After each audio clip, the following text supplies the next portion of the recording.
சிபிஐல enquiry முடிஞ்ச உடனே பிரச்சாரத்தை அப்படி மேலே எந்திரிச்சார். அப்படி எந்திரிச்சு மேலே நின்று ஆரம்பிக்கலாமான்னு கேட்டாரு. அப்படி மேலே எந்திரிச்சு என்ன பண்ணாருன்னா சிபிஐ ஆபீஸ்குள்ளேருந்தே மேலே எந்திரிக்கிறாரு. அண்ணனுக்கு தைரியம் இருக்கு, அது வேற மாதிரி தெரியும். அப்ப எந்திரிச்சு அந்த கேட்டுக்கு வெளியே வந்து மேலே பார்த்துட்டு அங்கே 2000 பேர் நான் கையை காமிச்சிட்டு பத்திரமா இறங்கிட்டு, இது போதுமா அப்படின்னு கேட்டார். இது போதும்னு அப்படின்னு நானும் சொன்னேன்.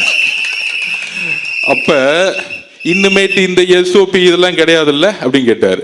எங்க வேணா போலான்னா தேர்தல் கமிஷனோட ரூல்ஸ்ல எல்லா தலைவர்களும் எந்த ரோட்டுக்கு வேணா போல. நான் இன்னுமேட்டு ஒவ்வொரு நொடியும் நான் மக்கள் கிட்ட இருக்கணும், வேலையை ஆரம்பிங்கன்னு சொல்லிட்டார். கூடி சீக்கிரத்துல உண்மையான ஆலையை தமிழகம் முழுவதும் இருக்க நெடுஞ்சாலைகளை நீங்க பாப்பீங்க, மக்களுடைய கூட்டத்தை நீங்க பாப்பீங்க அவருடைய வருகையை நோக்கி வரும் பொழுது. ரம்ஜானுக்கென்றே பிரத்யேக கலெக்ஷன்கள். ஆசியாவின் மிகப்பெரிய ஜவுளி சாம்ராஜ்யம் தி சென்னை சில்க்ஸ்.